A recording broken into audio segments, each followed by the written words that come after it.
رحمان کا مہینہ ہے رمضان، بخشش کا ہے سامان، اس ماہ میں نازل ہوا قرآن، مالک کا ہے احسان۔ الحمدللہ رب العالمین والصلاة والسلام علی سید الانبیاء والمرسلین حبیب الہ العالمین ابی القاسم محمد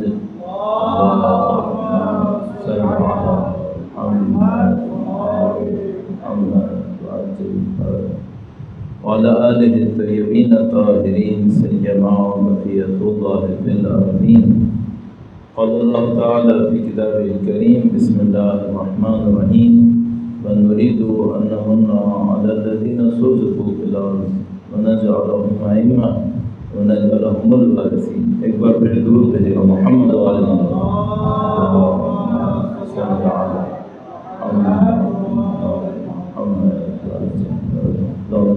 انتہائی انتہائی احسان ہے، اس نے ہمیں قرآن و اہل بیت اطہار علیہ السلام کی ہدایت نصیب فرمائی، قرآن اتارنے میں مبارک رمضان کی سعادت نصیب فرمائی۔ جیسے ہی ایسا کوئی موقع آتا ہے جیسے ماہ مبارک رمضان ہے یا شب جمعہ ہے، بعض اوقات ایک سوال ذہن میں آتا ہے کہ قرآن اتار کی ذات میں کوئی تبدیلی ممکن نہیں، قرآن اتار حادث نہیں، متغیر نہیں۔ تو اگر ایسا ہے تو یہ کیوں ہوتا ہے کہ کسی ایک خاص دن میں یا کسی ایک خاص مہینے میں خدا کی رحمت زیادہ ہو جائے؟ کیوں ایسا ہوتا ہے؟ ظاہر ہے کہ شب جمعہ میں خدا تعالیٰ کی ذات میں کوئی تبدیلی نہیں ہوتی، خدا وہی خدا ہے جو بدھ کے دن ہے، خدا وہی خدا ہے جو جمعرات کے دن ہے، چاہے جمعے کا دن ہے۔ ماہ شعبان میں بھی خدا وہی ہے، ماہ شوال میں بھی خدا وہی ہے، تو ماہ رمضان میں برکتیں زیادہ کیوں ہیں؟ اس کا جواب تشبیہاً ہم اس طرح سے دیتے ہیں کہ جس طرح زمین وہی زمین ہوتی ہے، بہار کا مہینہ آتا ہے تو زمین کے اندر زیادہ طاقت آ جاتی ہے، اور انوائرمنٹ کا چینج، کلائمیٹ کا چینج، مختلف چیزیں وہ زمین کے اندر، اسی زمین کے اندر اگنے والے انہیں پودوں کو نئی زندگی دے دیتی۔ تو اب یہ کہ خدا متعال نے زمین کو اس طرح سے خلق کیا ہے کہ یہ زمین بہار کے مہینے میں پودوں کو نئی زندگی دے۔ خدا نے کائنات، معنوی کائنات بھی ایسی خلق کی، جس طرح مادی کائنات اس نظام کے اوپر خلق کی ہے کہ کبھی خزاں آتی ہے، کبھی بہار آتی ہے، کبھی سردی، کبھی گرمی۔ معنوی دنیا بھی ایک نظام پہ خلق ہوئی ہے، اس معنوی دنیا میں بھی ایک بہار ہے، اور وہ بہار ماہ مبارک رمضان ہے۔ تو مثال کے طور پر اگر آپ بہار کے مہینے میں دیکھیں، جیسے کہ یہ مہینہ ہے، ابھی آپ اس کو دیکھ رہے ہوں گے کہ آپ پودوں پہ کم محنت کریں گے لیکن پودوں میں زیادہ پتے آئیں گے، زیادہ پھول آئیں گے۔ اسی طرح ماہ مبارک رمضان ہے، اس میں آپ محنت کم کریں گے لیکن آپ کو ثواب زیادہ ملے گا، آپ کی معنویت کے اوپر، آپ کی روحانیت کے اوپر اس کا اچھا اثر ہوگا، اس سے کہیں زیادہ ہوگا جو عام دنوں میں ہوتا ہے۔ تو قرآن کریم پڑھنا ہمیشہ ثواب کا کام ہے، لیکن ماہ مبارک رمضان میں قرآن کریم پڑھنے کا ثواب اس سے کہیں زیادہ ہے جو عام دنوں کے اندر۔ بس خدا کی ذات میں کوئی تبدیلی پیش نہیں آئی ہے، خدا کا نظام اس ترتیب کے اوپر خلق ہوا ہے، اس میں تغیر اس نظام کا حصہ ہے۔ یہ تبدیلی رحمت کا زیادہ ہونا نظام کا حصہ ہے، نہ کہ خدا کے اندر ماہ مبارک رمضان میں کوئی تبدیلی واقع ہوئی ہے۔ درود بھیجیں محمد وعلی محمد۔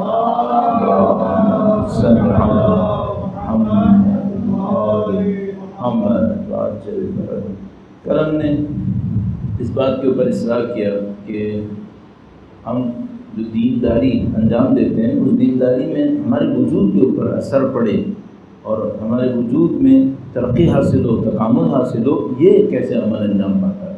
ہم بہت ساری عبادتیں انجام دیتے ہیں، ان عبادتوں کا ہماری روح کے اوپر اثر نہیں پڑ پاتا۔ میں نے عرض کیا آپ کی خدمت میں کہ ماہ مبارک رمضان کے اندر ہم کچھ اعمال انجام دیں گے، بہت ساری چیزیں انجام دیں گے، لیکن ماہ مبارک شوال، جب شوال کا مہینہ آئے گا تو وہ چیزیں ختم ہونے لگیں گی ہمارے اندر۔ اگر عمل ختم ہو جائے، کیونکہ آپ نے کوئی خاص دعا پڑھنی تھی ماہ مبارک رمضان میں، مثلا وہ جو عظیم الشان دعا ہے، یا علی یا عظیم یا غفور یا رحیم، اس دعا کا زمانہ ہی ماہ مبارک رمضان ہے۔ تو آپ ماہ مبارک شوال میں پڑھنا چاہیں پڑھ سکتے ہیں، ماہ شوال میں نہ پڑھنا چاہیں نہ پڑھیں، لیکن اس کا زمانہ ماہ رمضان کا ہے۔ یا مثال کے طور پر یا من ارجوہ لکل خیر، وہ ماہ رجب کی دعا تھی تو آپ چاہیں تو عام دنوں میں بھی پڑھ سکتے ہیں، اس میں مسئلہ نہیں ہے۔ تو یہ تو ہوگا کہ مثلا دعائے افتتاح ماہ رمضان میں پڑھتے تھے، آپ شوال کے مہینے میں دعائے افتتاح نہیں پڑھیں گے، یہ بات سمجھ میں آتی ہے، پڑھنا چاہیں تو پڑھ سکتے ہیں۔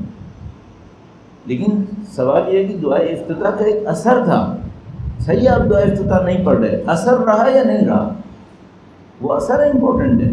مثلا آپ دعا افتتاح میں فرماتے ہیں کہ اللہم انا نرغب الیک فی دولۃ کریمہ تعز بها الاسلام واہلہ، یہ خواہش آپ کے اندر شوال کے مہینے میں باقی ہے یا نہیں ہے؟ ماہ مبارک رمضان میں آپ ارشاد فرما رہے تھے اللہم انا نرغب الیک و مثلا نشکو الیک فقد نبینا، یہ جو شکوہ آپ نے اللہ کے حضور کیا تھا فقد نبینا غیبت ولینا، یہ شکوہ یہ درد آپ کے ذہن میں شوال میں ہے؟ اگر ہے تو اس کا بھی کوئی اظہار ہوگا۔ ماہ رمضان میں اس کا اظہار دعا افتتاح تھی، ماہ شوال میں اس کا کوئی اور اظہار ہوگا۔ اور اگر خدا نہ کرے ایسا ہو کہ ماہ رمضان میں تو آپ نے دعا افتتاح میں سب کچھ کہا لیکن ماہ شوال میں کچھ بھی نہیں ہے، غائب ہو گیا معاملہ، تو اس کا مطلب یہ ہے کہ دعا پڑھی ہے لیکن دعا کا اثر اندر نہیں گیا۔ اور یہ وہ کہہ سکتے ہیں مشکل ہے ہماری دینداری کے اندر کہ دین کا جو اثر ہمارے وجود کے اندر جانا چاہیے وہ اثر اس حساب سے نہیں جا رہا، اس میں پائیداری نہیں ہے۔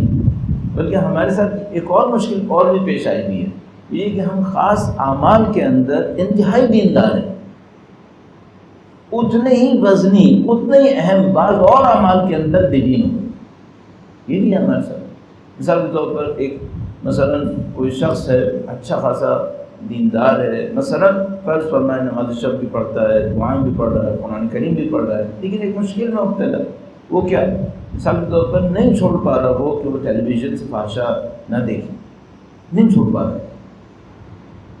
تو بھائی اگر تم نے دینداری اللہ کی خاطر کی تھی تو دینداری کا پہلا قدم زیادہ عبادتیں نہیں ہے، دینداری کا پہلا قدم اطاعت ہے، فرما برداری ہے۔ دینداری نافرمانی کے ساتھ جمع نہیں ہوتی ہے۔ اب مثال کے طور پر اتنا اچھا ہو گیا ہے، نمازیں پڑھ رہا ہے وقت کے اوپر، نماز شب پڑھ رہا ہے، قرآن کریم پڑھتا ہے، دعا بھی پڑھتا ہے، لیکن مثلا فحشا نہیں چھوڑ پا رہا ہے۔ تم اگر یہ سارا کچھ خدا کی خاطر کر رہے تھے اور خدا کی اطاعت سے تمہیں لطف آ رہا تھا، تو کس منہ سے خدا کی نافرمانی کر رہے ہو پھر؟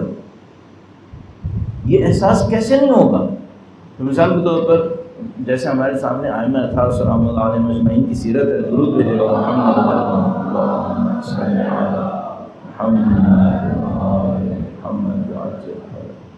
وہ میدان جنگ کے اندر شمشیر زن تھے اور بہادری کی جوہر دکھاتے تھے، اور شب میں جب وہ یتیموں کے سامنے تھے وہ اتنے ہی زیادہ خدا کے سامنے خاشع تھے۔ یہ متضاد لگتا ہے، ویسے اگر ظاہری طور پہ دیکھیں تضاد لگتا ہے۔ مثلا اگر آپ کے سامنے میں کسی کا تعارف کرواؤں کہ بھئی یہ دفاعی کاموں کے ماہر ہیں، فلاں فہاں، مثال کے طور پر میں کہہ رہا ہوں کہ فلاں فلاں جہاد میں انہوں نے شرکت کی ہے، فلاں فلاں محاذوں کے اندر یہ رہ چکے ہیں، اچھا اب آپ ان سے کیا رقت قلب کی توقع کر رہے ہوں گے؟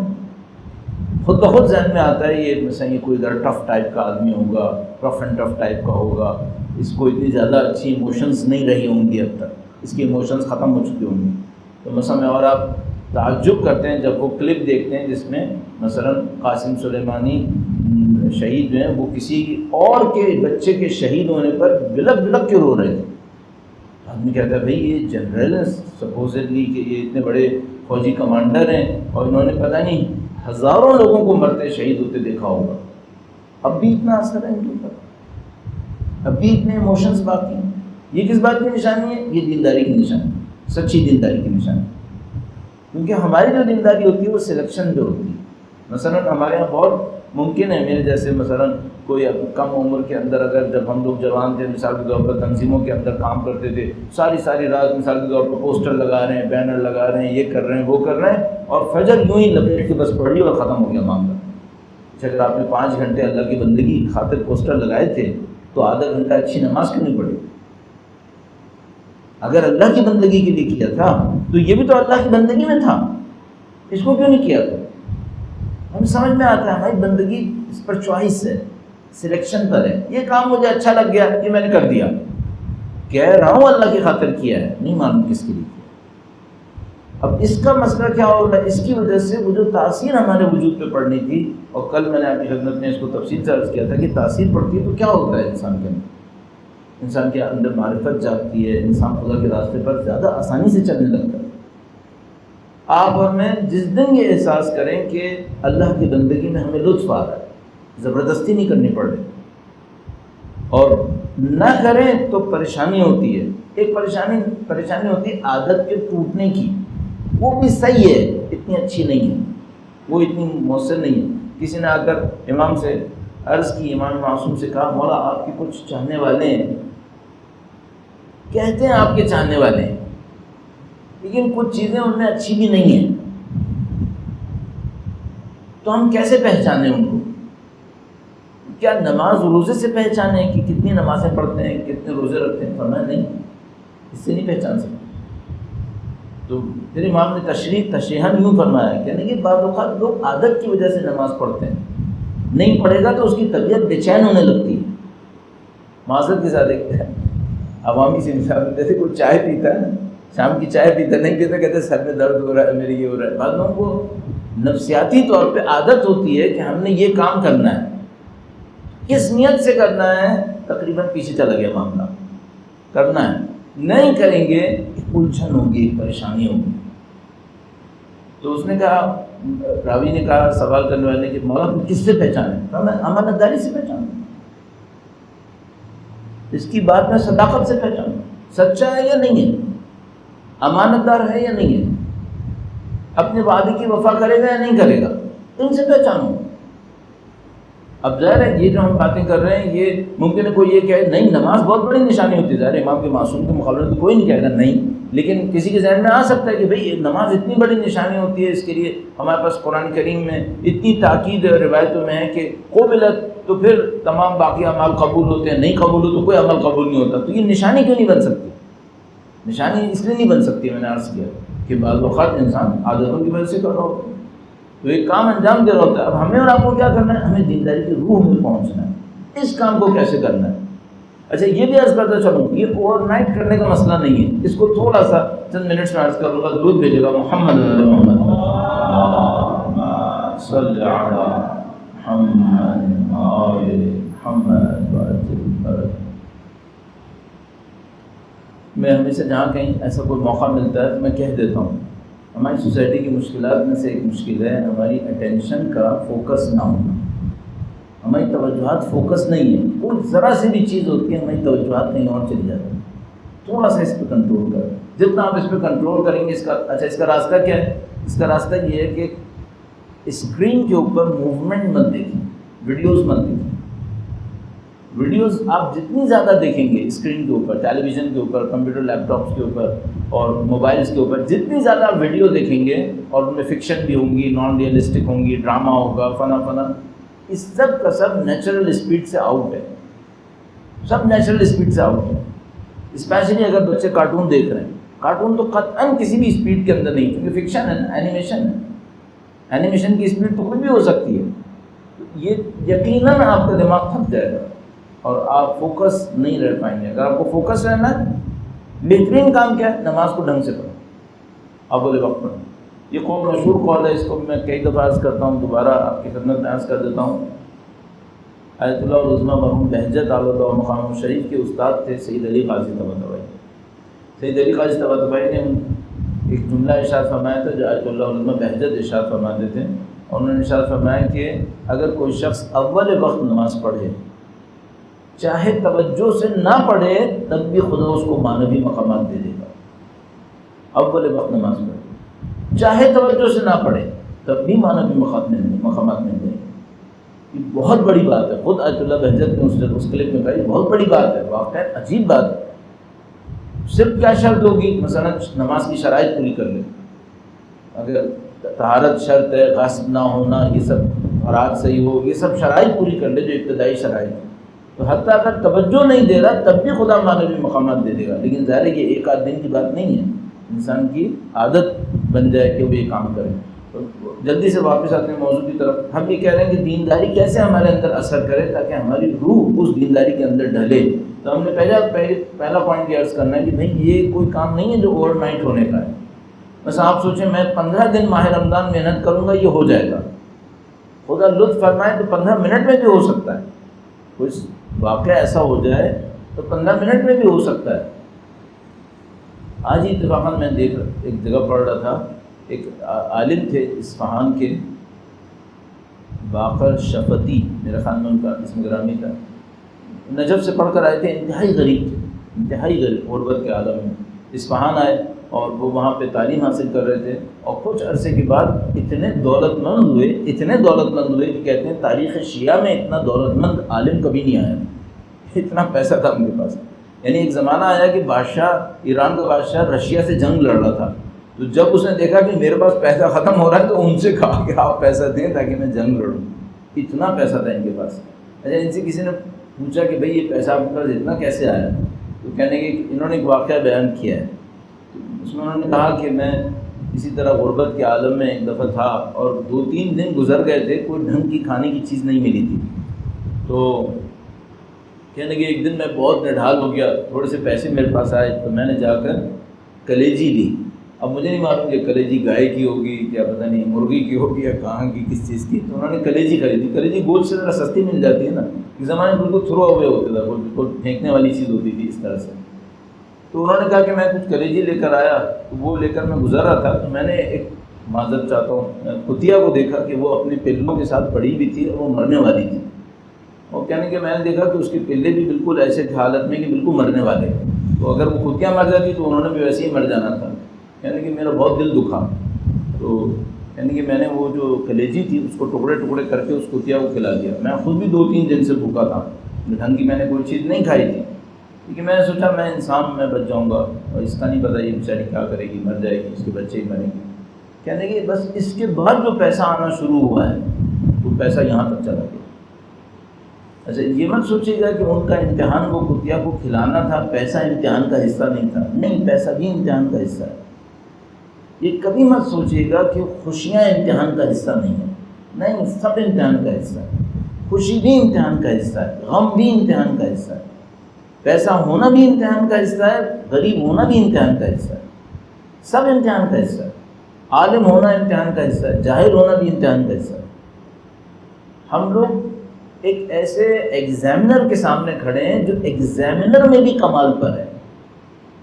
آپ نے پیپرز دیے ہوں گے، آپ سب لوگ کالج اسٹوڈنٹس لائف گزار چکے ہیں، آپ کے کچھ ایگزامنرز ہوتے ہیں جو اتنے اچھے ایگزامنر نہیں ہوتے، مثلا ان کا پیپر آپ کو پتہ ہوتا ہے آپ کی دانش میں حلوہ ہوگا، اس کو سالو کرنا اتنا مسئلہ نہیں ہے۔ کچھ ایگزامنرز ہوتے ہیں آپ کو پتہ ہوتا ہے یہ بہت استاد لوگ ہیں، یہ اپنا پیپر ایسا بنائے گا کہ ہماری روح تک کو کھنگال دے گا، صحیح ہے، وہ ایگزامنر ہر چیز کو ایگزام میں ڈال دے گا۔ تو مثال کے طور پر کبھی کسی بچے نے ایک دفعہ میرا پیپر دیکھا، میں اتنا اچھا نہیں دبا رہا لیکن میرا پیپر دیکھا تو اس نے کہا کہ سر یہ پیپر گارنٹیڈ 3 گھنٹے میں سالو نہیں ہو سکتا ہے۔ تو میں نے اس کو کہا کہ یہ بھی ایگزام کا حصہ ہے کہ تم اس میں سے کس حصے کو سالو کرو گے، مجھے بھی معلوم ہے 3 گھنٹے میں سالو نہیں ہوگا، یہ میں تمہارا ٹیسٹ کرنا چاہ رہا ہوں کہ تم کون سا پارٹ چھوڑو گے، کہ اگر تم کسی کریٹیکل جگہ کے اوپر پھنسے تو کون سا کوشچن کرنے والے ہو، وہ کوشچن کرو گے جس میں کم مارکس ہیں، یا تمہاری عقل کام کرے گی اس جمپ آف ایونٹس کے اندر بھی، اس کیوس آف ایونٹ کے اندر بھی، کہ نہیں مجھے وہ کوشچن چھوڑنا ہے جس کے مارکس کم ہیں۔ تو میں نے کہا یہ بھی میرے ایگزام کا حصہ ہے بھائی۔ اب ذرا سوچو، اگر خدا ایگزامنر ہے، سوتے سے بھی ایگزام لے لے گا، جاگتے سے بھی ایگزام لے گا، سوچنے سے لے گا، دیکھنے سے، سننے سے، ہمارے سانس لینے سے بھی ایگزام لے لے گا، کیونکہ وہ ایگزامنر میں بھی پھر کمال کے اوپر ہے۔ تو یہ مت سوچیے گا کہ دولت کا نہ ہونا ایگزام ہے، نہیں، ہونا بھی ایگزام ہے۔ اور وہ عالم تھے، ان کو دولت ملی، ان کا تو بہت بڑا ایگزام ہوا ہوگا، بہت بڑا امتحان دیا ہوگا انہوں نے۔ تو یہ سب چیزیں امتحان کا حصہ ہیں، یہ ہماری زندگی ہے۔ تو اوور نائٹ ہو سکتا ہے، بہت ریئر ہے۔ یہ بالکل ایسے ہی ہے جیسے ایک آدمی نے 12ویں منزل سے چھلانگ ماری پھر بھی بچ گیا، صحیح، کتنے % لوگ بچیں گے اگر 12ویں منزل سے چھلانگ ماریں؟ کہاں کو بچ رہا ہے؟ شاید 5 لاکھ 10 لاکھ میں کوئی ایک آدھ بچ جائے، لیکن ایسے تھوڑی کو بچ رہا ہے 10ویں 12ویں منزل سے چھلانگ مار کے۔ تو ہم یہ سوچیں میرے ساتھ بھی کوئی ایک واقعہ ہو جائے گا، مرنے سے پہلے نہیں ہوا تو کیا ہوگا، کتنے % چانس ہے کہ ہوگا؟ تو ایسے نہیں ہو سکتا ہے۔ ٹھیک ہے، اگر اللہ آپ کو چانس دے دے تو بہت بڑی بات ہے، وہ چانس بھی کسی رول کے تحت ملتا ہے، وہ چانس بھی بلا وجہ میں نہیں ملتا ہے، اس کے لیے بھی کوئی محنت کرنی پڑتی ہے۔ تو آپ کو ایک بونس پوائنٹ مل جائے گا کہ بھئی آپ اس بونس کے اندر آ رہے ہیں. ہر آدمی اس بونس میں نہیں آئے گا. تو کیا کرنا ہے؟ مسلسل جد و جہد کرنی پڑے گی. ایسا کس چیز کی جد و جہد کریں؟ یہاں پہ دوسرا پوائنٹ شروع ہو رہا ہے. بس پہلی بات اس کو آپ لوگ کیا کہتے ہیں؟ مثلا شاعر کہتے ہیں نا جہد مسلسل کوشش. آپ 90 سال کے بھی ہو جائیں نا، آپ ایک دن یہ نہیں سوچ سکتے آج میں فری ہوں. نہیں، یہ نہیں. جس دن آپ نے سوچا اس دن آپ کا ڈاؤن فال ہے. تو یہ بھول جائیں کہ یہ ایگزام کبھی ختم ہوگا، پہلی بات. دوسری بات، اچھا یہ جو جہد مسلسل ہے یہ کس چیز کے اوپر ہے؟ ایک جملے میں کنٹرول. ہر چیز میں کنٹرول، ہر چیز میں. مجھے ایک لطیفہ مانند یاد آ گیا، عرض کرتا ہوں. درود بھیجے گا محمد و آل محمد.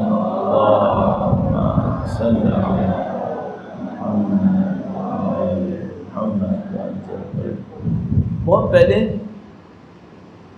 ہم لوگ کراٹے سیکھتے تھے اس زمانے میں، تھوڑا ان آفیشیل سا. وہ اس میں ایک بندہ تھا، اس کی بیلٹس بہت تیزی سے تبدیل ہوتی تھیں. مجھے یاد رہ گیا یہ واقعہ 82-83 کی بات یا 84 سے زیادہ نہیں، 84 کی قریب. تو بندہ تھا، اس کی بیلٹس بہت جلدی تبدیل ہوتی تھیں. تو ایک دن ہم لوگوں نے 2-3 لوگ جمع ہوئے اس کے پاس، کہا کہ بیلٹس آپ کی بہت جلدی تبدیل ہوتی ہیں، اس کی وجہ کیا ہے؟ تو اس نے ایک بات کہی، پتہ نہیں اس نے کسی سے سنا ہوگا یا تجربے سے فیل کیا ہوگا. اس نے کہا کہ اصل میں جب میں نے سیکھنا شروع کیا تو میرا بیک گراؤنڈ جو تھا وہ خاندانی بیک گراؤنڈ اتنا اچھا نہیں تھا. وہ سبزی منڈی کے لیے جو پک اپ چلاتے ہیں نا، اس کے خاندان میں زیادہ تر لوگ وہ پک اپ چلاتے تھے. تو کہنے لگا کہ اب مجھے پتا تھا کہ میری کلاس میں جو باقی لوگ ہیں ان کا ایک بیک گراؤنڈ ہے، کوئی کالج سے آیا ہے، کوئی یونیورسٹی سے آیا ہے. ہمارا کیا بیک گراؤنڈ، ہم لوگ پک اپ چلانے والے لوگ ہیں. تو 3 بجے اٹھنا پڑتا ہے، یہ کرنا پڑتا ہے. کہنے لگا میں نے سوچا کہ میں کراٹے نہیں سیکھ پاؤں گا، کیا کروں کہ میں کراٹے سیکھوں. میں نے یہ کیا کہ زندگی کا ہر کام میں یہ سوچ کے کرتا تھا کہ اگر اچھا کراٹے کوئی سیکھتا ہے تو کیسے کرتا ہے. تو ہم دیکھتے تھے وہ جب ہمیں ملتا تھا نا یوں کر کے، تو لگتا تھا جیسے آلویز کراٹے کے اسٹانس میں کھڑا ہے. تو مجھ سے کبھی کبھی ہم کو کہتے تھے اس کو سیدھا کر بھائی، یوں کرو، یوں کر کے کھڑا ہوتا تھا. کہنے کا میں نے اپنی زندگی میں طے کیا ہے کہ میں ہر کام ایسے کروں گا جیسے کوئی کراٹے کھیلنے والا کرتا ہے. تو میں کہنے کا اسٹیئرنگ ویل بھی پکڑوں گا تو ایسے پکڑوں گا. اس آدمی کی بیلٹس تیز تبدیل ہو سکتی ہیں. کیوں؟ اس نے اپنی لائف کا آبجیکٹو بنا لیا اس کام. اس سے کم پہ ہم ترقی نہیں کریں گے. سب سے امپورٹنٹ کام. اگر آپ کی زندگی کا کوئی اور ہدف ہے وہ تو شاید ہو جائے، یہ نہیں ہوگا. یہ آپ کی زندگی کا ہدف ہے. ہمارے پاس جو اگلا 3 سیشن میرے خیال میں ہے وہ مقصد حیات پر ہے. تو میں اس کو ٹچ نہیں کروں گا کہ آپ کا مقصد حیات کیا ہو، کیونکہ اگلے ٹاپک میں آئے گا آپ کے پاس. لیکن یہ میں آپ کو عرض کر دوں کہ اگر یہ آپ کا پہلا مقصد نہیں ہوا زندگی گزارنے کا، پھر آپ یہ نہیں کر پائیں گے. کوئی نہیں کر پائے گا. آپ یہ کہیں گے کہ اگر یہ میری زندگی کا پہلا مقصد بن جائے تو وہ کیا ہوگا جو میرے والدین مجھ سے چاہتے ہیں. وہ چاہتے ہیں میں پیسہ لاؤں. یہ جو دنیا مجھ سے چاہتی ہے یہ کیا ہوگا. یہ ہو نہیں سکتا کہ میں خدا کے لیے زندگی گزاروں اور خدا میری ضرورتیں پوری نہ کرے. یہ ممکن نہیں ہے سر. یہ تو ہم لوگ اپنے امپلائیز کے ساتھ ایسا نہیں کرتے. اگر کوئی اچھا کمپنی کا مالک ہو وہ اپنے نوکروں کے ساتھ ایسا نہیں کرتا کہ بھئی کوئی آدمی اس کے لیے سب کچھ کر رہا ہے اور وہ اس کی ضرورتوں کو پورا نہ کرے. یہ تو خدا ایسے کرے گا. اگر ہم نے اسی کام کو اپنی زندگی کا مقصد بنا لیا جس کے لیے خدا نے ہمیں خلق کیا تھا اور اسی کے پیچھے ہم ساری محنتیں کر رہے ہیں، تو خدا چھوٹی چھوٹی ضرورتوں میں ہمیں دوسروں کا ذلیل کرے گا، دوسروں کے سامنے محتاجی میں ڈالے گا. اور ایسی محتاجی جس میں ذلت ہو. دیکھو یہ میں عرض کرتا چلوں آپ کی خدمت میں، یہ جو ہمارے دماغ میں ہے نا ہر محتاجی ذلت ہے، ایسا نہیں ہے. ہر محتاجی ذلت نہیں ہے. اہل بیت اطہار علیہ السلام نے بھی، ہم لوگوں کی دانش میں معذرت کے ساتھ عرض کر رہا ہوں، غربتیں جھیلی ہیں، فقر و فاقہ جھیلا ہے. کتنی روایتیں ہمارے پاس ہیں. مخدومہ کونین بھوک میں تھیں، فاقے میں تھیں. البتہ بھوک لفظ اچھا نہیں لگ رہا مجھے یہاں پہ کہنا، بھوک نیگیٹو ہے. وہ بھوک میں نہیں تھیں، واقع فاقے سے تھیں، بھوک میں نہیں تھیں. یہ کچھ اور ہی عالم ہے. آمنہم من خوف اطعمہم من جوع وآمن. یہ وہ جو فاقہ تو تھا ان کے اندر، لیکن احساس بھوک جو اردو میں نیگیٹو بھوک ہے وہ نہیں، وہ کچھ اور معاملہ ہے. تو یہ کہ خدا متعال کسی کے سامنے ہمیں کمزور کر دے اور ہم سمجھیں اس سے ہماری بے عزتی ہو گئی، نہیں، ایسا نہیں ہوتا۔ اگر آپ نے خدا کے لیے کیا ہے آپ قطعاً بے عزت نہیں ہوں گے۔ وہ جو مشہور و معروف شعر ہے میرے خیال میں محترم افتخار عارف صاحب کا ہے کہ سجاد اسیر جور ہوئے افسوس کسی نے یہ نہ کہا، یہ پاؤں ستون کعبہ ہیں زنجیر کسے پہنا۔ ان کے زنجیر پہنائے جانے سے ان کے پاؤں کی عظمت میں بھی کوئی کمی نہیں ہے۔ جس نے پہنائی وہ ذلیل ہوگا، نہ کہ امام، نعوذ باللہ تعالی، ان کی عظمت میں کیا کمی ہے۔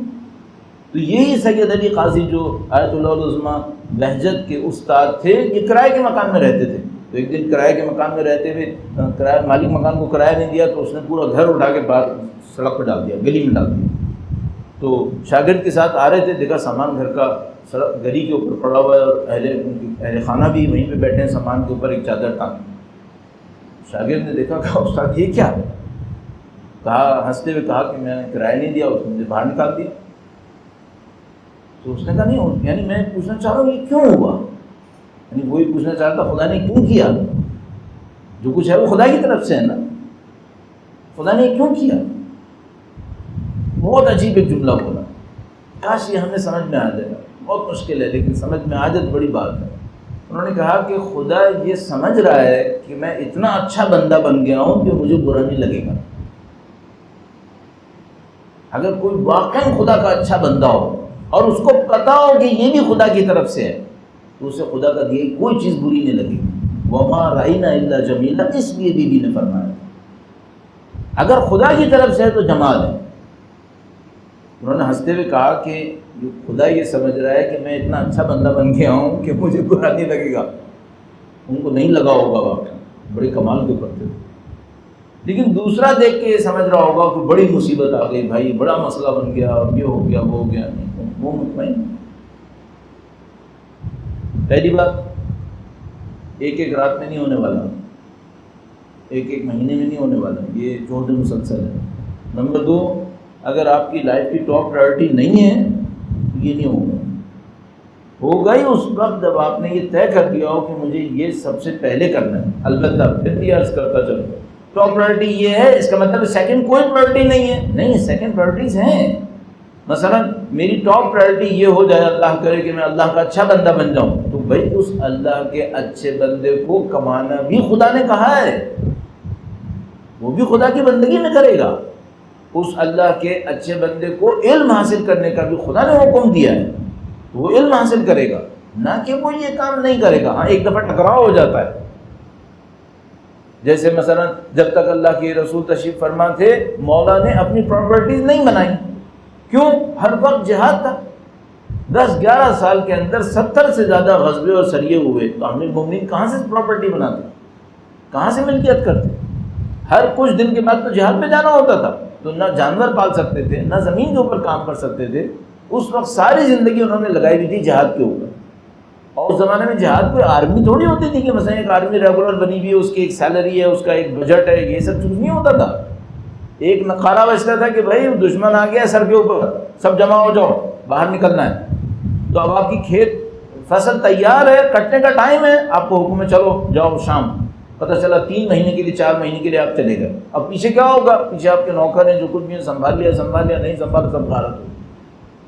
یہ جو کوفی امیر المومنین کے خلاف ہوئے جنگ صفین کے بعد، اس کی ایک وجہ یہ تھی جنگ صفین 8 مہینے سے زیادہ چلی تھی۔ اس 8 مہینے میں کوفہ جو ٹریڈ کا کیپٹل تھا وہ ختم ہو گیا تھا، اس لحاظ سے تو لوگ فیڈ اپ ہو گئے، لوگوں کے اندر وہ طاقت نہیں رہی۔ البتہ یہ ایک علیحدہ معاملہ ہے کہ کیوں انہوں نے اتنی دیر لگائی کہ امیر شام اتنا طاقتور ہو جائے۔ اگر مولا کے کہنے پر شروع ہی میں تیار ہو جاتے تو اتنی طاقت پھر اتنا ٹائم نہیں لگانا پڑتا۔ یہ بڑی ایک عجیب کہانی ہوتی ہے کہ جب کریٹیکل ٹائم ہوتا ہے، زندگی کا ایک خاص وقت آتا ہے امتحان کا، اگر آپ اس موقع پہ نہیں ہلتے تو جس چیز کو بچانے کے لیے ہم نہیں ہلتے وہ بھی جاتی ہے اور اس کی قیمت بھی دینی پڑتی ہے۔ تو مثلا کوفیوں نے اگر حضرت مسلم بن عقیل کا ساتھ نہیں دیا تھا اپنی جان بچانے کے لیے، اپنی قبیلے کی سرداری بچانے کے لیے، اپنے گھروں کو اور محلوں اور باغات کو بچانے کے لیے، سب ہاتھ سے گیا اور ذلت علیحدہ آئی جو حجاج بن یوسف لے کر آیا ان کے سر کے اوپر۔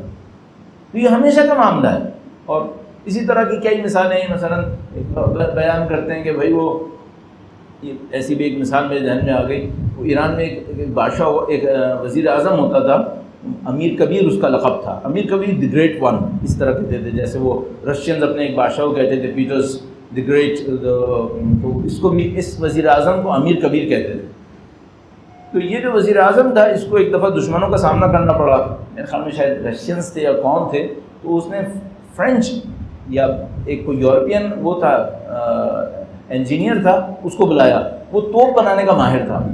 تو اس کو بلایا اور اس سے کہا کہ بھئی ہمیں توپیں بنا کے دو چونکہ ہمیں دشمن کا سامنا ہے. تو اس نے کہا کہ مجھے اس کے لیے میٹلز چاہیے. تو امیر کبیر کے پاس گورنمنٹ کے خزانے میں میٹلز نہیں تھے اتنے. تو اس نے لوگوں کو انوائٹ کیا کہ بھئی تمہارے گھر میں جتنی بھی میٹلک برتن ہیں سارے لے آؤ، تاکہ ہم میٹل کو ہم پگھلائیں گے اور اس سے ہمارے لیے یہ توپ بنائے گا. تو اب لوگوں کے گھر میں جو میٹلز تھے وہ دیگوں میں تھے، دیگیں جو ہوتی تھیں پرانے زمانے میں، یہاں پر بھی ہوتی ہیں ابھی بھی. اب ان کو یہ خطرہ لگا کہ اگر ہم نے دیگیں اس کو دے دیں تو ہم جو کھانے بناتے تھے وہ ہم بھوکے رہ جائیں گے اس طرح تو ہمارے پاس کھانے کیسے بنیں گے جن کو ہم بڑے بڑے برتنوں کے اندر رکھیں. تو انہوں نے دیگیں نہیں دیں اس کو امیر کبیر کو. تو کہتے ہیں امیر کبیر توپ نہیں بنا سکا. اب جب توپ نہیں بنا سکا، اچھا کچھ عرصے میں بادشاہ نے ویسے امیر کبیر کو مروا دیا تھا. امیر کبیر بھی مر گیا. بادشاہ کا تھا ہی نالائق قسم کا. وہ جو دشمن نے حملہ کیا تو پورے ملک کے اوپر ایسا قحط آیا. اور ادھر ہی وہاں پر ایک اور پینڈیمک پھیل گئی. وہاں پہ آبلہ اس کو کہتے تھے، لوگوں کو پھوڑے پھنسیاں نکل آتی تھیں. وہ ایسی مصیبت آئی کہ اس زمانے کے اندر بیان کرتے ہیں 1 کروڑ کے قریب ایرانی اس کے اندر مرے ہیں، اس قحط کے اندر، اس بیماری کے اندر اور اس جنگ کے اندر. اچھا کیوں نہیں دے رہے تھے برتن؟ کہ ہمارے کھانے کہاں رکھے جائیں گے. نہ کھانا بچا، نہ انسان بچے، نہ جانیں بچی، سب گیا. صحیح. یہ جو ہوتا ہے ہم لوگوں کے ساتھ، جب ہم اپنی ذمہ داری کو نہیں پہچانتے، کسی غلط چیز کے اوپر انویسٹمنٹ کر بیٹھتے ہیں، تو پھر وہ انویسٹمنٹ ہمیں نہ صرف ایک ریٹرن نہیں دیتی بلکہ ہمارا کیپٹل بھی ہاتھ سے نکلوا دیتی ہے. تو مسلسل زندگی میں جدوجہد کرنی پڑے گی. یہ آپ کی ٹاپ پرائرٹی ہوگی. اور ٹاپ پرائرٹی کے ساتھ ایسے نہیں کہ سیکنڈ پرائرٹیز نہیں ہوں گی، اس میں اور برکت آئے گی. بلکہ یہ جتنے بچے حفظ قرآن کرتے ہیں، میرے ڈھنگ سے حفظ قرآن کریں تو یہ اسکولس میں خود بخود ان کے گریڈز امپروو کر جاتے ہیں، مینٹل کیپیسٹی بڑھ جاتی ہے ان لوگوں کی. 2 باتیں ہوں گے. تیسری ایک اور بات عرض کروں گا. درود بھیجے گا محمد و آل محمد صلی اللہ علیہ وسلم.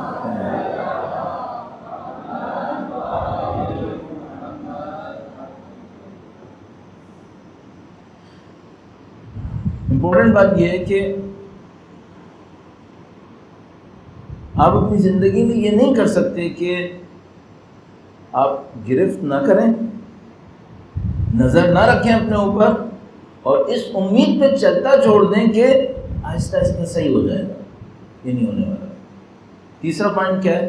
مسلسل آپ کو اپنے کاموں کے اوپر، اپنی فکر کے اوپر، اپنے طریقے کے اوپر ایک نظر رکھنی پڑے گی. یہ کیوں ہوا ایسا؟ مثال عرض کرتا ہوں. آپ نے شاید وہ کتاب پڑھی ہوگی، پھر میں نے خدا کو پا لیا. رجب علی خیاط جو عارف تھے ان کی کہانی ہے. آیت اللہ رے شہری نے اس کو ترتیب دیا ہے. بڑی نفیس کتاب، اسٹوریز کی طرح ہے. آپ اس کو دے کے ضرور پڑھیے گا اگر نہیں پڑھے. تو اس میں بیان کرتے ہیں وہ کہ ایک زمانے میں کہیں گزر رہے تھے تو وہاں سے اونٹوں کا ایک کاروان گزر رہا تھا. آپ نے شاید پرانی موویز وغیرہ میں کہیں دیکھا ہو کہ وہ اونٹ ایک لائن لگا کے چلتے رہتے تھے. تو بعض وقت ایسا ہوتا تھا کہ اونٹوں کی لائن لمبی ہو جاتی تھی. مثلا کوئی بہت بڑا ٹریڈ کاروان آیا ہے، بیٹا باتیں مت کرو، یہاں سے بیٹھ کے سب نظر آتا رہتا ہے. باتیں نہیں کرو، یہاں حوصلہ زیادہ نہیں ہے.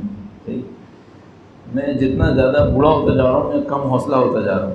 تو اگر میں کہیں جاؤں اور مثلا خطبہ پڑھتا ہوں اور کوئی درود نہیں بھیجتے، مجھے لگتا ہے جیسے میرا کام ختم ہو گیا، مجھے یہاں رکنا ہی نہیں چاہیے، فوراً چلے جانا چاہیے.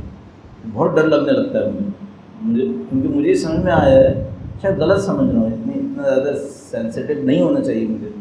مجھے لگا ہے کہ اگر ہم نبی کے نام پہ احترام نہیں دکھائیں گے نا، وہ بہت بڑی مصیبت آئے گی. ہم پتہ نہیں کیوں میرے دماغ میں یہ چیز بیٹھ گئی ہے. تو اگر میں کہوں خطبہ پڑھتے وقت نبی کا نام آتا ہے، لوگ سر نہیں جھکاتے، تو مجھے لگتا ہے کام خراب ہو گیا، اب معاملہ خراب ہو جائے گا. یا مثلا میں کہتا ہوں درود بھیجیں اور لوگ نہیں درود بھیجتے، مجھے لگتا ہے اسے گڑبڑ ہوگی. ممکن ہے میں اپنی نفس پرستی کر رہا ہوں گا کہ مطلب میں نے کہا تھا کیوں نہیں بھیجا، ممکن ہے ایسا ہو، لیکن بہرحال مجھے ایسا لگنے لگتا ہے. تو ابھی کلاسز میں بھی ایسا ہی ہے، کوئی ادھر ادھر بات کر رہا ہوتا ہے، چیک کر رہا ہوتا ہے، مجھے گڑبڑ لگنے لگتی ہے. یعنی یہ دین کے نام پہ نہیں کرو. ہم کلاس میں نہیں کرنے دیتے، نارمل کلاسز میں کر لیتے تھے تو اس میں نہیں کرنے دیتے. تو دین ہے بھائی، دین میں تو کسی صورت برداشت نہیں کرنا چاہتے. بعد میں کام بہت خراب ہو جاتے ہیں، آہستہ آہستہ چیزیں بگڑتی ہیں، پھر بہت بگڑ جاتی ہیں. درود بھیجو محمد وعلی محمد صلی علی.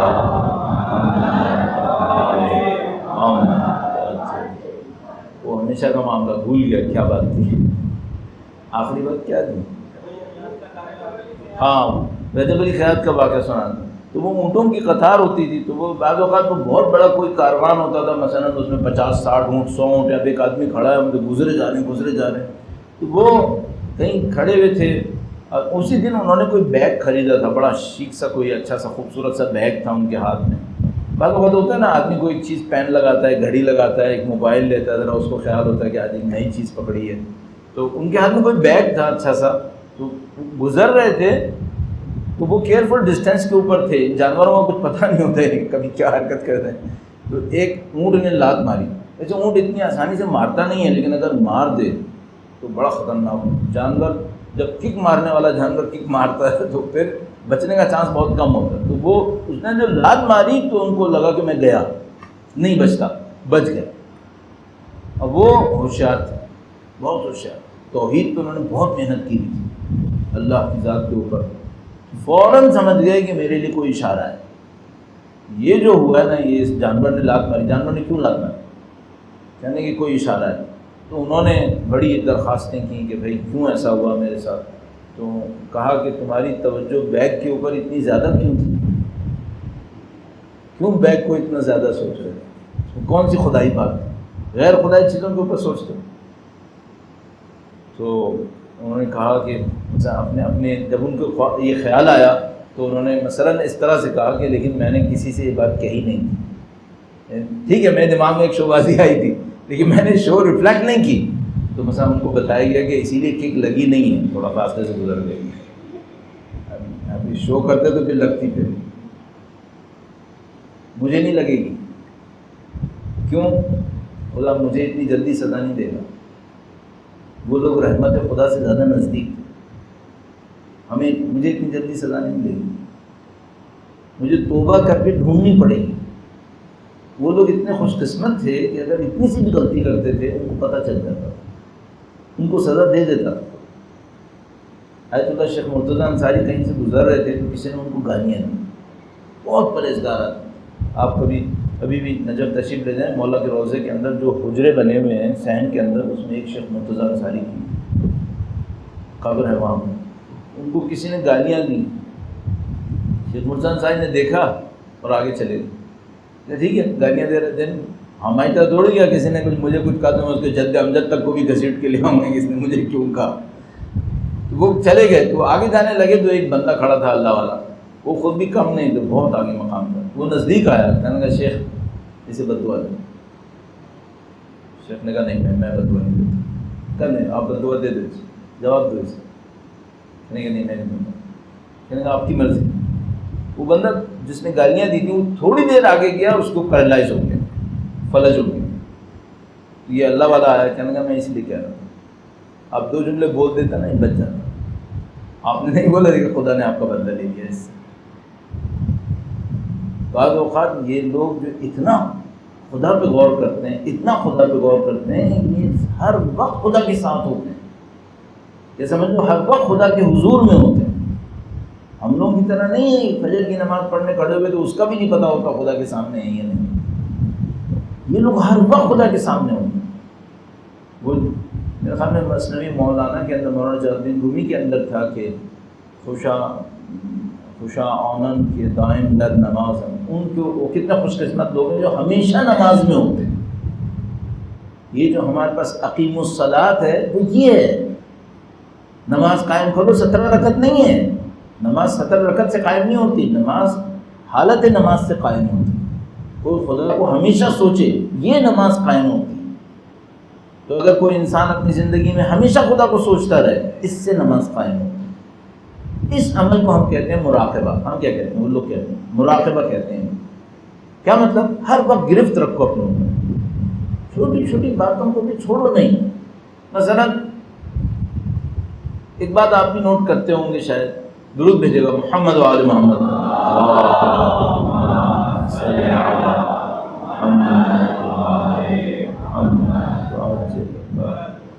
آپ بھی شاید نوٹ کرتے ہوں گے کہ جب ہم بولنے لگتے ہیں بعض اوقات دوسروں سے گفتگو کرنے میں، پتہ نہیں کیوں اچانک زبان پہ کوئی جھوٹ آ جاتا ہے، ارادہ بھی نہیں کیا ہوتا بعض اوقات۔ مثلا کسی نے پوچھا کہ آپ کتنے بجے پہنچ گئے، اچانک آپ کا ذہن یہ کہے گا میں وہ بتاؤں جس میں میری بات زیادہ اچھی لگے گی۔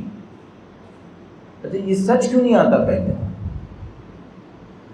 پہلے کوئی ایسی بات دماغ سے آنے لگتی ہے، زبان پہ آنے لگتی ہے جو حقیقت نہیں ہوتی، اس میں ہمارا کوئی فائدہ ہوتا ہے۔ پھر اس کے بعد جب پھر انسان تھوڑا سا ہوشیار ہوتا ہے، نہیں جھوٹ ہے یہ، تو پھر تھوڑا سا تبدیل کرتا ہے، کہتا ہے نہیں ایسا نہیں تھا، یہ ہوا تھا اصل میں یہ ہوا تھا۔ پہلے سچ کیوں نہیں آتا؟ اس پہ گرفت کریں، یہ کیوں نہیں ہوا؟ پہلے سچ کیوں نہیں آیا؟ یا مثال کے طور پر ہم فلاں جگہ پہ گئے، خدا متعال نے ایک نشانی بتائی ہے، آپ بولیے منافق کی درود بھیجے گا محمد و آل محمد پر، اللہم صلی علی محمد و آل محمد وعجل۔ ہم نے عرض کیا کہ آپ کو مسلسل اپنے اوپر کوئی نہ کوئی گرفت رکھنی پڑے گی، اپنے اوپر کاموں کے اوپر غور کرنا پڑے گا، اور جتنا آپ کاموں کے اوپر غور کریں گے آپ کو پوائنٹس نظر آئیں گے۔ میں نے مثال دی تھی آپ کی خدمت میں کہ بھائی آپ کی زبان سے کوئی چیز نکلنے والی ہے تو یہ پہلے سچ کیوں نہیں نکلتا، کیوں پہلے کوئی اور چیز نکلتی ہے۔ اور اسی طریقے سے مثال کے طور پر مثال دے رہا تھا کہ قرآن کریم نے تذکرہ کیا ہے کہ کچھ لوگ جو اچھے نہیں ہیں، اب چاہے وہ منافق ہیں، چاہے وہ کافر ہیں، جیسے بھی ہیں، جو اچھے لوگ نہیں ہیں، فرمایا ان کی عادت یہ ہوتی ہے کہ جو کام انہوں نے نہیں کیا ہوتا اس پر بھی چاہتے ہیں کہ ان کی تعریف ہو۔ مثلا انہوں نے یہ کام نہیں کیا ہوا لیکن دل چاہتا ہے کہ نہیں میری تعریف اس پر بھی ہو جائے جو میں نے نہیں کیا۔ تو مثال کے طور پر فرض کریں کہ ابھی اگر میں کہیں پہ کوئی بات کر رہا ہوں اور کسی ایسی عبادت کا تذکرہ ہو رہا ہے جو میں نے نہیں کیا، تو میری خواہش کیا ہوگی کہ لوگ سمجھیں کہ میں نے کیا ہے۔ اچھا میں نے نہیں، اگر کیا بھی تھا تو لوگوں سے کیا سروکار ہے؟ اگر کیا بھی وہ کوئی کی بھی تھی عبادت تو لوگوں سے کیا سروکار ہے؟ لیکن ہمارا ذہن یہ کہتا ہے کہ نہیں ہمارا نام چمکے۔ صحیح، یہ کس بات کی نشانی ہے؟ اس بات کی نشانی ہے کہ ابھی خلوص ہمارے اندر اتنا نہیں آیا۔ تو ابھی ہم کیا کریں؟ ہم لوگ اپنی ہر بات کو نوٹ کرنے کی کوشش کریں، یہ کیوں ہوا، یہ کیوں ہوا۔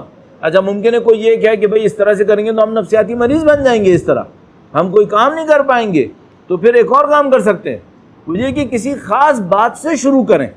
اس کو میں مثال میں عرض کرتا ہوں، درود بھیجے گا محمد و آل محمد پر، صلی علی محمد آل محمد وعجل۔ دیکھیں آپ اپنے کنٹرول کو آزمائیں، وہ یہ کہ آپ کنکھیوں سے بھی یہاں مت دیکھیں، صحیح ہے؟ آپ یہاں دیکھیں، آپ یہاں پہ نہیں آئے مائک چینج ہوتا دیکھنے کے لیے، آپ آئے تھے درس سننے کے لیے، تو آپ ادھر ادھر کیوں دیکھ رہے ہیں؟ میں آپ سے بول رہا ہوں اسی لیے کہ آپ اپنا کام کریں، ان کو اپنا کام کرنے دیں۔ ایک بار پھر درود بھیجیں محمد و آل محمد۔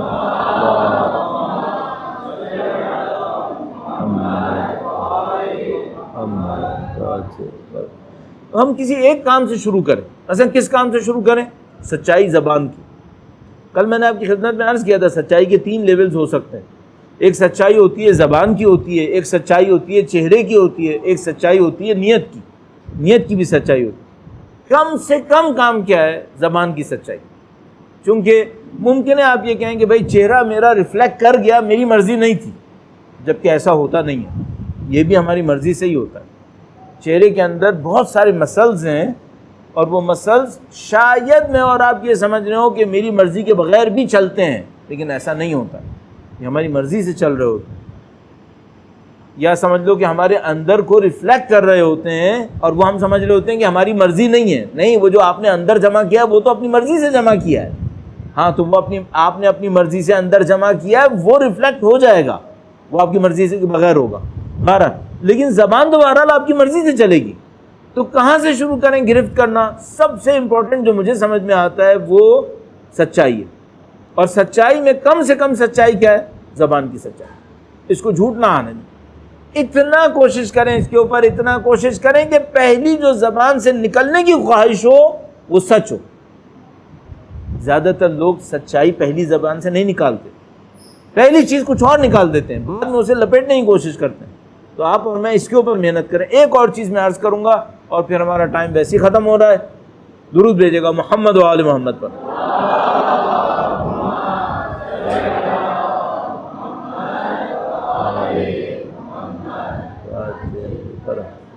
میں بار بار کوشش کر رہا ہوں کہ میں اگلے ٹاپک میں نہ گھسوں. اگلا ٹاپک ہے مقصد حیات، تو میں اس کے اندر نہیں گھسنا چاہتا. لیکن اشارتاً آپ کی خدمت میں عرض کر دوں کہ ہماری ساری زندگی ان صفات کو بنانے پر گزرنی ہے. عجیب واقعہ، صرف زندگی نہیں، آگے بھی برزخ بھی، محشر بھی، پل صراط بھی، قیامت بھی، سب کی سب کس بات کو بنانے پہ گزرنی ہے؟ اللہ کی صفات بنانے پر. اللہ کی صفات ہمارے اندر ہے، اس پہ گزرنی ہے. یہاں ہنسی خوشی گزار لو یا وہاں رول کے گزارنی پڑے گی. یہاں ہنسی خوشی گزار لو بہتر ہے. درود بھیجیں محمد و آل محمد پر. صلی اللہ علیہ صحیح. درود بھیجیں محمد و آل محمد پر. اس کو آن کرنا.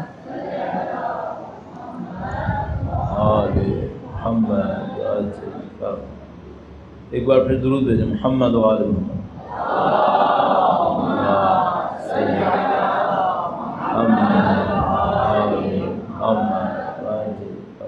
ہم لوگ کی ساری زندگی اس پہ گزرنی ہے. اگر خوش قسمت ہوئے تو ہم یہاں اپنی مرضی سے گزار لیں، ورنہ آگے جا کے پٹ کے بے اصطلاح رول کے جو کام یہاں 60 سال میں ہونا تھا وہاں 5 لاکھ سال میں ہونا. تو بہتر ہے یہیں پہ کر لیں. کیا کرنا ہے؟ اللہ کے اسماء حسنہ کو اپنے اندر لے کر آنا. اللہ صادق ہے، ہم نے سچ بولنا. اللہ رحیم ہے، ہم نے رحم کرنا ہے. وہ ظلم نہیں کرتا، ہم بھی عدل کریں. صحیح.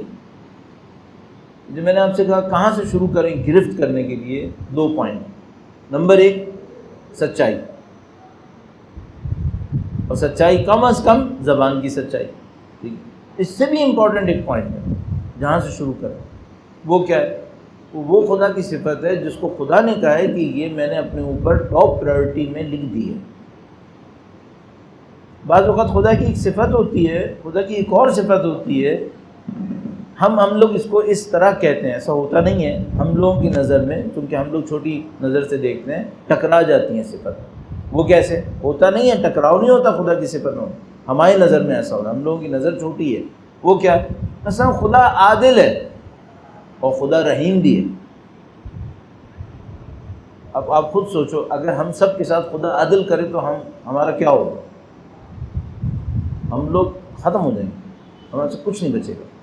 لہذا ہمارے پاس دعا میں بار بار اس طرح کا مفہوم آتا ہے، اور اس دعا میں کنفرم صراحت کے ساتھ ربنا عاملنا بفضلک یا کریم ولا تعاملنا بعدلک یا رحیم. خدایا ہم سے اپنے عدل کا معاملہ نہ کر. صحیح. اب خدا کی صفت ہے یا نہیں؟ عدل صفت ہے خدا کی. اور خدا کی ایک صفت ہے رحم، رحیم بھی ہے خدا. ایسا تو نہیں کہ میں بہت نزدیک کر رہا ہوں. خدا کی ایک صفت رحیم بھی ہے. اب اگر تعارض ہوتا ہے تو کون سی صفت مقدم ہے؟ رحم. خدا کی صفت رحم مقدم. اب وہ بند ہی ہو گیا ہے، سسٹم بند ہو گیا. مطلب معاملہ مائک کا نہیں تھا، معاملہ وہاں سسٹم کا تھا. درود بھیجیں محمد و آل محمد. صلی علی محمد. بھائی یہ بیٹری آپریٹڈ ہے کیا؟ اس کا کوئی کنیکشن ہے کیا سسٹم کا؟ اس میں کوئی اگر وائر ہے تو اس کو کنیکٹ کر دو کہیں. درود بھیجیں محمد و آل محمد. اللہ صلی علی محمد محمد عاجل فرج۔ آج اس بیچارے کے سارے امتحان ہو جائیں گے۔ درود بھیجیں محمد و آل محمد پر۔ اللہ صلی علی محمد آل محمد۔ صحیح، ایک بار پھر درود بھیجیں محمد و آل محمد۔ اللہم صلی علی محمد۔ صفت رحم، صفت عدل، ٹکراؤ ہو گیا، عدل کریں ہم ختم ہو جائیں گے۔ کون سی صفت مقدم ہے؟ رحم۔ کتب علی نفسہ الرحمہ، قرآن کریم، خدا نے اپنے اوپر رحمت کو لکھ دیا۔ تو جو خدا متعال نے نزدیک ترین ہستی بھیجی کائنات کے لیے، اس کو رحم دل بنا کے بھیجا، رحمت للعالمین، کیونکہ یہ وہ صفت تھی جو خدا کی ٹاپ پرائرٹی تھی۔ ہمارے الفاظ میں آپ اپنے اوپر محنت کرنا چاہتے ہیں تو کس سے محنت کریں؟ اس صفت میں۔ آپ کی ذات میں چونٹی کے لیے بھی بے رحمی نہ آئے۔ اگر آپ واقعاً کوئی کام کرنا چاہتے ہیں اپنی زندگی کے اوپر، چونٹی کے لیے بھی بے رحمی نہیں آئے۔ دیکھیں، آپ زندگی میں جو بھی کرنا چاہیں کریں، دولت مند بننا چاہتے ہیں بنیں، مشہور بننا چاہتے ہیں، جو دنیا میں لوگ یہی کرتے ہیں نا، بے رحمی مت دکھاؤ۔ بس دو صفتیں ایسی ہیں، اگر کوئی ان کو تھام لے مراقبت میں، اس کو سنبھال لے، باقی خود بخود سنبھل جائے۔ ایک بے رحمی نہ کرے، دوسرا جھوٹا انسان نہ کرے۔ ان دونوں کو خدا بالکل پسند نہیں کرتا۔ باقی انشاءاللہ خدا متعال بخشنے والا ہے۔ ان الحسنات یذہبن السیئات، نیکیاں برائیوں کو ختم کر دیتی ہیں۔ اگر یہ دو نیکیاں مضبوطی سے انسان کو تھام لے، بے رحمی نہ کرے اور جھوٹا انسان نہ بنے، خدا متعال بہت کچھ سنبھال لے گا۔ انشاءاللہ لطف خدا شامل حال ہو سب کے لیے۔ ماہ مبارک رمضان ہے، پروردگار انشاءاللہ اپنی رحمتوں کو ہدایتوں کی صورت میں بھی نازل فرمائے انشاءاللہ تعالی۔ خدا ہمارے اور آپ کے تمام مرحومین کی مغفرت فرمائے، ہم اور ان سب کو اپنی رحمت اور مغفرت میں شامل فرمائے انشاءاللہ۔ اہل بیت اطہار کی شفاعتیں نصیب فرمائے انشاءاللہ۔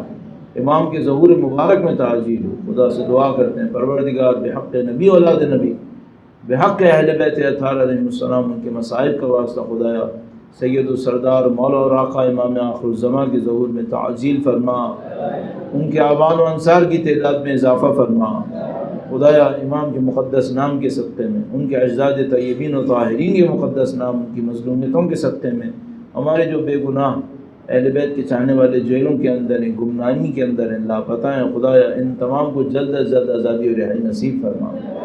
ان کے اہل خانہ کے دلوں کو صبر و اطمینان نصیب فرما۔ جو علماء ان تمام امور کو انجام دے رہے ہیں، ان سب کو صبر و استقامت بصیرت نصیب فرما۔ اے خدایا امام کے ظہور کا دن دیکھنا نصیب فرما، ان کی نصرت کی سعادت نصیب فرما، اس راہ میں شہادت نصیب فرما۔